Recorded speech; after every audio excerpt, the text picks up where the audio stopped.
ಪಾಪು, ಇವತ್ತು ನಾನು ನಿಮ್ಗೆ ಜಾಸ್ತಿ ಕ್ವಾಂಟಿಟಿ ಒಳಗೆ ಹೆಸರು ಕಾಳನ್ನ ಹೆಂಗೆ ಮೊಳಕೆ ಒಡಿಸ್ಬೇಕಂತಂದ ಹೇಳಿಕೊಡ್ತೀನಿ. ಅದು ಅಗದಿ ಕಡಿಮೆ ಟೈಮ್ನಾಗ. ನಾವು ಮುಂದೆ ಹೇಳೋ ಪ್ರತಿಯೊಂದು ಸ್ಟೆಪ್ನು ಫಾಲೋ ಮಾಡಿದ್ರ ಕಾಳುಗಳ ಮೊಳಕೆ ಜಲ್ದಿ ಬರ್ತಾವ ಮತ್ತು ಅದರಿಂದ ಯಾವುದೇ ಕೆಟ್ಟ ವಾಸನೆನೂ ಬರಂಗಿಲ್ಲ. ಈಗ ನಾವೊಂದು 2 kg ಆಗುವಷ್ಟು ಹೆಸರು ಕಾಳನ್ನ ನೀಟಾಗಿ ಸ್ವಚ್ಛ ಮಾಡ್ಕೊಂಡೇನಿ.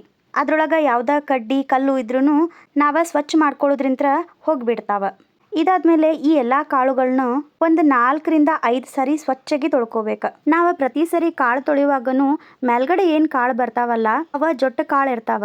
ಅವ ನೀರೊಳಗೆ ಹೋದ್ರೂ ಏನೂ ಪ್ರಾಬ್ಲಮ್ ಇಲ್ಲ, ಅವನ್ನೇನು ತೆಗಿಯೋದು ಬೇಡ. ಹಿಂಗೆ ಕೆಳಗಿನ ಕಾಳು ಸ್ಪಷ್ಟ ಕಾಣೋ ಮಟನೂ ತೊಳ್ಕೊಬೇಕು ಕಾಳುಗಳನ್ನ. ಇದಾದಿಂದ 2ರಷ್ಟು ನೀರು ಹಾಕಿ ಒಂದು 12 ತಾಸು ನೆನೆ ಇಟ್ರೆ ಕಾಳ ಡಬಲ್ ಆಗಿರ್ತಾವ ಸೈಜ್ ಒಳಗೆ. ಇದಾದ್ಮೇಲೆ ನೆನೆಸಿರ್ತೀವಲ್ಲ ಆ ಕಾಳುಗಳನ್ನ ಇನ್ನೊಂದ್ಸತಿ ನೀಟಾಗಿ ವಾಶ್ ಮಾಡ್ಕೊಂಡು ಒಂದು ಖಾಲಿ ಡಬರಿ ಮತ್ತು ಅದ್ರ ಮೇಲೆ ಸಾಣ್ಗಿ ಇಟ್ಟು ನೀಟಾಗಿ ಸೋಸಿದ್ರ ಈಗ ಎಷ್ಟು ಕಾಳು ನೀರಿನ ಜೊತೆಗೆ ಬೀಳ್ತಾವೋ ಆ ಎಲ್ಲ ಕಾಳುಗಳು ಚಂದಾಗಿ ನೆಂದಿರ್ತಾವ.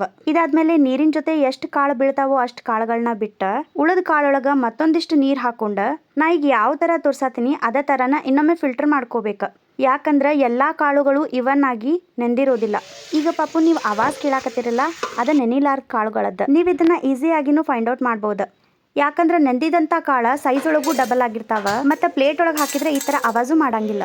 ಈ ಸ್ಟೆಪ್ ಮೊಳಕೆ ಹೊಡಿಯುವಾಗ ಮಿಸ್ ಮಾಡಬಾರ್ದು ಪಾಪು. ಯಾಕಂದ್ರೆ ಈ ಕಾಳನ್ನ ನೆನೆಸಿಟ್ರೆ ಒಂದು ಅವ ಮೊಳಕೆ ಬರಂಗಿಲ್ಲ, ಮತ್ತೊಂದು ಅಕಸ್ಮಾತ್ ಪಲ್ಯ ಮಾಡಿದ್ರೆ ಪಲ್ಯ ಒಳಗೆ ಕಲ್ಲು ಥರ ಬರ್ತಾವಿವ. ಅದಕ್ಕೆ ಇದನ್ನ ಫಿಲ್ಟರ್ ಮಾಡೋದು ಭಾಳ ಅವಶ್ಯಕ. ಈ ಪ್ರೊಸೆಸ್ಸಿಗೆ ಏನಂತಾರ ಮಮ್ಮಿ? ಪಾಪು, ಟು ಬಿ ಹಾನೆಸ್ಟ್ ನಂಗೆ ಗೊತ್ತಿಲ್ಲ. ನಮ್ಮ ಆಡಿಯನ್ಸ್ನ ಕೇಳುನು. You mean a boss? A boss ಯಾರ? ನಮ್ಮ ಆಡಿಯನ್ಸ್ ನಮ್ಮ ಬಾಸ್ಗಳು ಮಮ್ಮಿ. ಓಹೋ ಹೌದಲ್ಲ. ಓಕೆ, ನೆಕ್ಸ್ಟ್ ಪ್ರೊಸೆಸ್ಸಿಗೆ ನಾವಿಲ್ಲಿ ಒಂದು ಕ್ಲೀನ್ ಆಗಿರೋ ಬಟ್ಟೆ ತಗೊಂಡ ಇದ್ರೊಳಗಿನ ಅರ್ಧ ಕಾಳುಗಳನ್ನಷ್ಟು ಹಾಕುನು. ಯಾವಾಗ ನಾವು ಜಾಸ್ತಿ ಕ್ವಾಂಟಿಟಿ ಒಳಗೆ ಕಾಳುಗಳನ್ನ ಮೊಳಕೆ ತರಿಸ್ತೇವೋ ಸಪ್ರೇಟ್ ಬಟ್ಟೆ ಒಳಗನ್ನ ಕಟ್ಟಿ ಇಡ್ರಿ. ಯಾಕಂದ್ರೆ ಇದನ್ನ ಎತ್ತುದು ಹಿಂಡುದು ವಜ್ಜೆ ಆಗ್ಬಾರ್ದಲ್ಲ ಅದಕ್ಕೆ. ಇದಾದ್ಮೇಲೆ 4 ಸೈಡ್ ಅರ್ಬಿನ್ ತಗೊಂಡ ಅದನ್ನ ಒಂದ್ ಕಡೆ ಟೈ ಮಾಡ್ಕೊಂಡ್ಬಿಡುನು. ಈ ತರ ನಾವು ಟೈ ಮಾಡಿದ್ಮೇಲೆನು ಎಕ್ಸೆಸಿವ್ ನೀರ್ ಏನದಾವಲ್ಲ ಅವ ಎಷ್ಟಿರ್ತಾವಲ್ಲ ಓಸು ಕೆಳಗೆ ಬೀಳ್ಬೇಕು. ಈ ನೀರು ಕೆಳಗೆ ಬೀಳೋದು ಬಂದಾದ್ಮೇಲೆನ ಅದನ್ನ ಇನ್ನೊಂದ್ಸತಿ ನೀಟಾಗಿ ಹಿಂಡ್ಕೊಂಡ ಅದ್ರೊಳಗಿರೋ ಎಕ್ಸೆಸಿವ್ ಎಲ್ಲ ವಾಟರ್ನು ತೆಗೆದು ಬಿಡುನು. ಇಲ್ಲ ಅಂದ್ರೆ ಕಾಳುಗಳೇನಿರ್ತಾವಲ್ಲ ಅವ ಸ್ಮೆಲ್ ಬರ್ತಾವ. ಈಗ ನಂಗೆ ಕಟ್ಟಾಕ್ ಹೆಲ್ಪ್ ಆಗಲಿ ಅಂತ ನಾನು ಸಣ್ಣ ಬೋಗಾಣಿ ಕೆಳಗೆ ಇಟ್ಕೊಂಡೇನಿ. ನೀವು ಇದೇ ಥರನ ಮಾಡಿ ಕಟ್ಟಿದ್ರೆ ಅನುಕೂಲ ಆಗ್ತೈತಿ ಪಾಪು. ಕೈಗೆ ವಜ್ಜಾನು ಬರಂಗಿಲ್ಲ ಮತ್ತೆ ಈಸಿಯಾಗಿನೂ ಕಟ್ಬೋದು. ಈಗ ಇನ್ನುಳಿದ ಅರ್ಧ ಕಾಳನ್ನ ನಾವು ಮತ್ತೊಂದು ಬಟ್ಟೆಯೊಳಗೆ ನೀಟಾಗಿ ಕಟ್ಬಿಡುನು.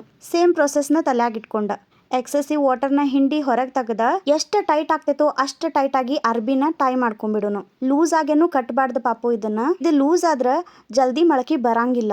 ಅದಕ್ಕೆ ಇದ್ರೊಳಗೆ ನಮ್ ಜಾಸ್ತಿ ಎನರ್ಜಿನ ಹಾಕಿ ಟೈ ಮಾಡ್ಬಿಡ್ಬೇಕು. ಟೈ ಮಾಡಿದ್ಮೇಲೆನು ಈ ತರ ಟ್ವಿಸ್ಟ್ ಮಾಡ್ಕೊಂಡ ಕೆಳಗಡೆ ಒಂದು ಖಾಲಿ ಬೋಗಾಣಿ ನಾವು ಯಾವ ಕಡೆ ಟೈ ಮಾಡಿರ್ತೀವಲ್ಲ ಆ ಸೈಡ್ನ ಕೆಳಗಡೆ ಇಟ್ಕೊಂಡ ಇದ್ರ ಮೇಲೆ ಒಂದು ಪ್ಲೇಟ್ ಮುಚ್ಚಿ ಒಂದು 18 ರಿಂದ 24 ತಾಸು ನಮ್ಮ ಮನೆಯೊಳಗ ಯಾವ ಪ್ಲೇಸ್ ಒಳಗ ಗಾಳಿ ಬೆಳಕು ಬರಂಗಿಲ್ಲೋ ಆ ಪ್ಲೇಸ್ ಒಳಗ ಇಟ್ಬಿಡ್ಬೇಕು. ಈಗೇನು ನಾ ತೋರ್ಸಾಕತ್ತೇನಿಲ್ಲ ಪಾಪು ನಿಮ್ಗೆ ಅವು ಬರೀ 18 ತಾಸು ನೆನೆಸಿದಂಥ ಕಾಳುಗಳನ್ನ ನೀವಿಲ್ಲಿ ನೋಡ್ಬೋದು. ಆಗಲೇ ಎಷ್ಟು ಮೊಳಕೆಗಳು ಬಂದಾವಂತಂದು. ನೀವು ಇದೇ ಥರ ಪ್ರೊಸೆಸ್ ಫಾಲೋ ಮಾಡಿದ್ರೆ ಪ್ರತಿ ಸರಿ ನೀವು ಮೊಳಕೆ ಹೊಡ್ಸೋಂಥ ಕಾಳುಗಳು ಎಕ್ಸಾಕ್ಟ್ಲಿ ಇದೇ ಥರ ಬರ್ತಾವೆ. ನೀವು ಈಸಿಯಾಗಿ ಮನೆಯೊಳಗನ ಜಾಸ್ತಿ ಕ್ವಾಂಟಿಟಿ ಒಳಗೆ ಮೊಳಕೆ ಬರೆಸ್ಬೋದು ಕಾಳುಗಳನ್ನೆಲ್ಲ. ಮಮ್ಮಿ ನಾವೊಂದು ವಿಷಯ ಹೇಳ್ತೇನೆ ಎ ಬಾಸ್ಗಳಿಗೆ. ಹೇಳ್ರಿ ಅಲ್ಲ ಪಾಪು. ಅದೇನಂದ್ರ ಈ ಹೆಸರು ಕಾಳ ನಮ್ಮ ಅಜ್ಜಾನ್ ಹೊಲ್ದಾನು ಅಂದ್ರೆ ನಮ್ಮ ಮಮ್ಮಿ ಪಪ್ಪಾನ್ ಹೊಲ್ದಾನು. ಅದಕ್ಕೆ ಇಷ್ಟು ಮಸ್ತ್ ಬಂದಾವು ಮೊಳಕೆಗಳೆಲ್ಲ. ಹಂಗೇನೂ ಇಲ್ಲ ಪಾಪು, ಎಲ್ಲ ಹೊಲ್ದಾನು ಚಲೋನ ಬರ್ತಾವ ಮೊಳಕೆಗಳ. ಆದರೂ ನೀವೇನಾದರೂ ಹುಬ್ಳಿ ಧಾರವಾಡದವ್ರಾಗಿದ್ರೆ ಹೆಸರು ಕಾಳನ್ನ ಪರ್ಚೇಸ್ ಮಾಡ್ಬೇಕನ್ನೋಂಗಿದ್ರೆ ನಮ್ಗೆ DM ಮಾಡ್ರಿ.